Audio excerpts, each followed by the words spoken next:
لەسەرم بابەتە لەگەڵ میوانەکەم قسە دەکەم بەڕێز مەیادە نەجار پەرلەمانتاری پێشووتری عێراق لێرە لەگەڵمە زۆر بەخێر بێ. پرسی پێکەنانی حکوومەتی داهاتووی عێراق بۆ کورد گرنگە سەنگی هەولێر لە یەکلاکردنەوەی ئەم بابەتە چۆن دەبینی بە تایبەتی کە پارتی دموکراتی کوردستان وەکو پارتی سەرەکی لە ئاستی عێراق و هەرێمی کوردستان توانی دەنگی زۆرینە بەدەست بێنێت و توانێت بۆ چوونی پارتی و هەوڵەکانی یەکلاکەرەوە بێت.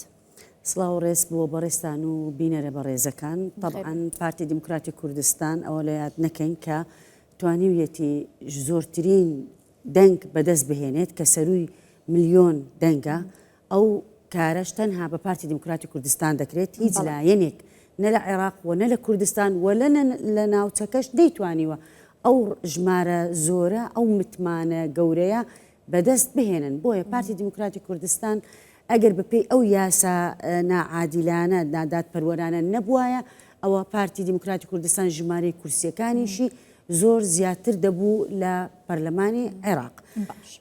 بەڵام پارتی دموکراتی کوردستان ئەگەر تەمەشا بکەین قیادەی حەکیمەی پارتی دموکراتی کوردستان لە ژمارەی کورسی و لە دەنگ یعنی لە ژمارەی کورسیەکانی پەرلەمانیش گەورەتر و سنج و قورسایەتیان زیاترە. بۆیە پارتی دموکراتی کوردستان لە پێکهێنانی حکوومەتی عێراقی ئایندە ڕۆڵێکی گرنگی دەبێت چونکە ئەرچی سەرشانی قورستر بووە پارتی دموکراتی کوردستان پاش ئەوەی کە ملیۆن دەنگی زیاتر بەدەست هێناوە و ئەرکی سەرشانی قورسترا بۆ ئەوی بەرگری لە مافەکانی هاوڵاتیانی هەرێمی کوردستان و هەرێمی کوردستان بکات و پێکهێنانی حکوومەتی عێراق قورسە زوو کۆتایی پێبێت لەبەر ئەوەی ماڵی شیعە کۆکن لەسەر ناوەکان. محەممەد شیع سوودانی ئەو کەسە بوو کە مالکی ڤیتۆی لەسەر هەبوو. ئێستا پاشەوەی کە محەممەد شیع سوودانی توانی پاش ئێتیلافات طبعاً ئەو ژمانە کورسی بەدەستێنایە پاش تەحالوفات ڕێککەوتن لەگەڵ چەندین حزب و لایەن ئێستا دیسان دووبارە گەڕایتەوە بۆ ئیتاری تەنسیقی.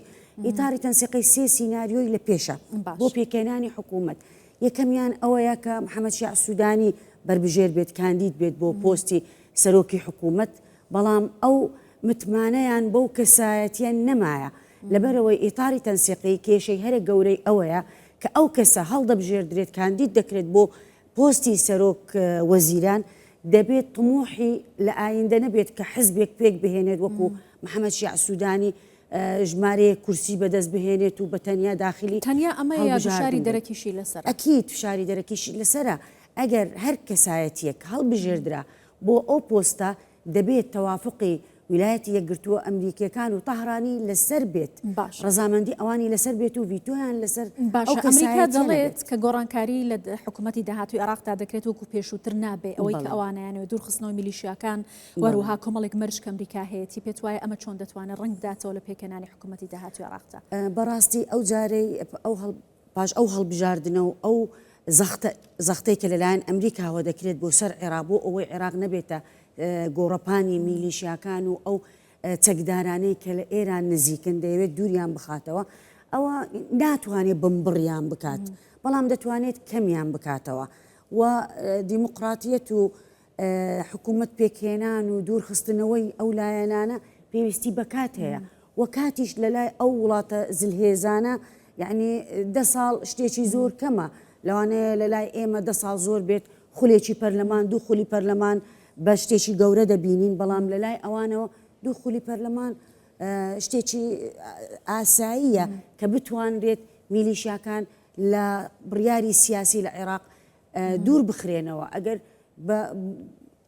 بە یەکجاریش کۆتاییان پێنێت بەڵام دەیانەوێت کەمیان زۆر باشە. پێت وایە بەهێزترین سناریۆ بۆ پێکهاتەی داهاتی حکوومەتی عێراق چێ لەنێو ئەو سەرکردە شیعانە و لایەنانی کە یانەوێت ڕکابەری لەسەر بەدەستێنانی پۆستی سەرۆک وەزیرانی عێراق بکەن؟ بەڵێ طبعاً باسی سیناریۆیەکەممان کرد ئەوە بوو کە محەممەد شیع سوودانیە. سیناریۆی دووەم ئەوەیە کە کەسێکی توقنقرات بێت ئەوەش لە عێراق دوور بە دوور دەبینم لەبەرەوەی شتێک نییە بە ناوی دیموکراسیەت و توقنقرات و ئەو شتانە. بۆیە دێنە سەر سیناریۆی سەیەم ئەوەیە کە ئیتاری تەنسیقی بە هەمویان بە هەموو لایەنەکان و پێکاتەکانی ناو ئەو ئیتارە پێک بێن لەسەر کەسایەتیەک بۆ ئەم مەرحەلەیە بەڵام لەگەڵ ئەوەی کە تەعهوداتێکی زۆر لەو کەسایەتیە وەربگرن لە ئایندە نەبێتە مەترسی لەسەر پێگە و پۆستی ئەو لایەنانەی کە لە ناو ئیتار تەنسیقیدایە. زۆر باش. ئێستا بینین هەولێر ترافیکی دیبلۆماسی تێدا بەردەوامە، سەرکردەکان دێن لە هەولێر کێشەکانی خۆیان یەکلایی دەکەنەوە، ئەوانەی لە عێراق ناکۆکیان هەیە. بۆ نمونە شاندێکی چوارچۆی هەماهەنگی بڕیارە سەردانی هەولێر و سەرۆک بارزانی بکەن، هاوکات نووری مالکیش بە هەمان شێوە. پێت وایە سەنگی هەولێر و سەنگی ئەم بڕیارێک لا کەروانەی کە لە لای سەرۆک بارزانی هەیە تا چەندە کاریگەری لەسەر پێکەنانی حکوومەتی داهاتووی عێراق دەبێت؟ بەدڵنیاییەوە مەرجعی نەک تەنها مەرجعی هەولێرە جەنابی سەرۆک بارزانی، بەڵکو مەرجعی هەموو کورد و کوردستانیانە و هەروەها مەرجعی دەتوانین بڵێن سەرۆکێکی لەسەر ئاستی عێراقدا تاکە سەرۆکە کە بتوانێت کێشەکان چارەسەر بکات. ئەوەی ئێمە داوا دەکەین، سەرۆک بارزانی داوا دەکات تەوافق، شەراکە، تەوازونە. ئەو سێ چەمکە لە لای جەنابی سەرۆک بارزانی زۆر گرنگە و جێبەجێکردنی دەستوری عێراقی دەنگ لەسەر پێدراوی 2005 زۆر گرنگە کە بتوانین ئەو سێ چەمکە یەکلایی بکەینەوە. پۆست ئەوەندە لە لای جەنابی سەرۆک گرنگ نییە بۆ یەکریزی ماڵی کورد و بۆ تەوافقات و بۆ تەوازونات دروستکردن. جەنابی سەرۆک زۆر جار تەنازوری لە پۆستی گەورە کردیە، وەک لە خولی سەیەمی پەرلەمانی عێراق جەنابی سەرۆک تەنازوری لە پۆستی جێگیری دووەمی سەرۆکی پەرلەمانی عێراق کرد بۆ گۆڕان بۆ ئەوەی ماڵی کورد یەکریزی ماڵی کورد ڕێک بخات. بۆیە پۆستەکان کە بۆ جەنابی بارزانی گرنگ نییە، بۆ هێش دەتوانێت ئەو کەسایەتیە مەزنە لە کۆبوونەوەکان و ترافیکیش بەدڵنیاییەوە زۆر دەبێت لە کاتی پێکێنانی حکوومەتە، لە کاتی هەبوونی کێشەکانە و لە کاتی دروستکردنی ئەم حکوومەتە دەبێت ئێمە ئەو جارە جەخت لەسەر چەند خاڵێک بکەینەوە. خاڵی یەکەم ئەوەیە تەوافق و تەوازون و شەراکە بە دڵنیاییەوە جێبەجێ بکرێت، مادەکانی دەستور جێبەجێ بکرێت، قانونی ژمارە 12 معدلی 2023 ئەو قانونە دەبی هەموار بکرێتەوە لە پەرلەمانی عێراق، لەبەر ئەوەی یاسایەکی عادل نییە. ئێمە سەروی ملیۆنێک دەنگمان بەدەستهینایە کە ژمارەی کورسەکانمان 27 کورسێ بوورە. بۆیە دەبێت ئەو یاسایە هەموار بکرێتەوە. و خاڵێکی تر ئەوەیە کە دەبێت ئەنجومەنی فیدرالی دابمەزرێت لە ئەنجومەنی نوێنەرانی عێراق دەنجی لەسەر بدێت و هەروها یاسای نەوت و گاز اینجا بچینە سەر مادەی 140 بودجە و موازنە.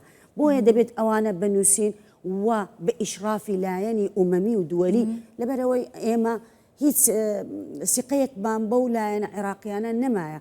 هەموو جارێ پێش پێکێنانی حکوومەت ترافیکە بەردەوام دێنە خزمەتی جەنابی سەرۆک بۆ پێکێنانی حکوومەت کە کارەکانیان جێبەجێ دەبێت ئیتیفاقیەکان. دوای ئەم جارە شوار و بدات لەبەرەوەی گۆڕانکاری زۆر هاتۆتە پێش معادلات گۆڕاون. ئەو جارە دڵنیام ئەو ڕوونادات لەبەر ئەوەی پارتی دیموکراتی کوردستان ئەو جارێ قبول ناکات ئەو متمانە گەورەیەی هاوڵاتیانی هەرێمی کوردستان بە فیرۆ بچێت، لەبەرەوەی ئێمە کە ئەو هەموو دەنگەمان بەدەستینایە لەبەر ئەوەیە کە خەڵکەکە متمانەی بە ئێمە هەیە. بۆیە دەبێت پارتی دیموکراتی کوردستان زۆرترین دڵنیابوونەوە لەلایەنی عێراق وەربگرێت، اینجا داخلی ئەو حکوومەتە بێت بۆ ئەوەی حکوومەتەکە پێک بهێنرێت. ئەگەر پارتی دیموکراتی کوردستان لەو حکوومەتە نەبێت ئەسڵەن نەسەنجی دەبێت، نەڕەنجی دەبێت، نە ئیعترافی دووەلیش بەو حکوومەتە. شەمایە دەخانامەژەت بە کۆمەڵێک خاڵی گرنگ کرد کە پێشمەرجی پارتی بوونە بە تایبەتی لە کاتی بانگەشی هەڵبژاردن زۆر جەختیان لە جێبەجێکردنی دەستور کردوتەوە و هاوکات هاوبەشی و هاوسەنگی و سازان کە ئەبێت ئەمانە جێبەجێ بکرێن لە حکوومەتی داهاتووی عێراقدا. پێت وایە پارتی لە کامە لایەن ئەتوان لەگەڵ کامە لایەن ئەتوانێت ئەم مەرجانە جێبەجێ بکات وەکو وتت جارێکی دیکە داکۆکی لە مافەکانی خەڵکی کوردستان لە بەغدا بکات و متمانەیە بۆ خەڵکی کوردستان بگەڕێنێتەوە، هەرچەندە کێشە عەقڵیەتی مەرکەزی و حکوومەتێک لە دوایەکەکانی عێراقن نەک پارتیە حکوومەتیانی کوردستان. دەتوانین لەگەڵ ئەو لایەنانە کە عەقڵیەتی مەرکەزی دوور بخەنەوە لە سیاست، دەتوانین لەگەڵ ئەو لایەنانە کۆک بین و ڕێک بکەوین بتوانین ئیتفاقیەتێکی کۆنکریتی استراتیژی دروست بکەین بۆ ئەوەی ئێمەش چۆن هاوکار بووین عێراق پاش 2003 دروست بێت و جێشی عێراق دروست بێت و هەروها لە کاتی ڕوخانی ڕژێمی بەعسیش ئێمە بەشێک بووینە لەو کارە گرنگانە.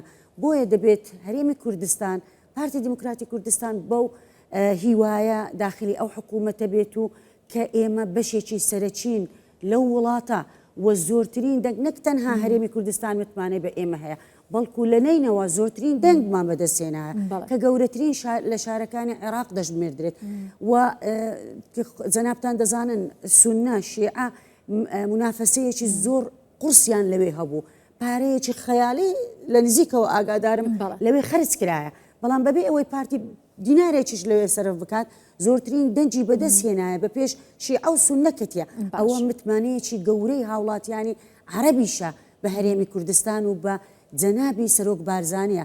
جەنابی سەرۆک تەنها یعنی هەرێمی کوردستان تەنها ئەوە نییە ئێمە خزمەتگوزاریمان پێشکەش کردووە، ئێمە کارمان کردووە، ئێمە ڕۆژانە جەنابی سەرۆکی حکوومەت 3-4 پرۆژەی ئیفتیتاح دەکرد لە کاتی هەڵبژاردن. ئێمە بە تەنها بێگوشەش وەڵامیانمان نەدایتەوە، ئەوانەش ئەرکی سەرشانی ئێمە و حکوومەتە کە ئەو کارانە بکەین، بەڵام بەبوونی مەرجەعی کورد و کوردستان و عێراق جەنابی سەرۆک بارزانی ئەوە قورسایی و سنجی پارتی دیموکراتی کوردستانە بۆ ئەوەی کێشەکانیان چارەسەر بێت. دەبێت بارزانی ببێت بە بەشێکی سەرەکی لە پێکێنانی حکوومەتی داهاتوو. زۆر باشە، زۆر سپاس دەکەم بەڕێز مەیادە نەجار پەرلەمانتاری پێشووتری عێراق. زۆر سپاس کە لێرە لەگەڵمان بووی. سپاس.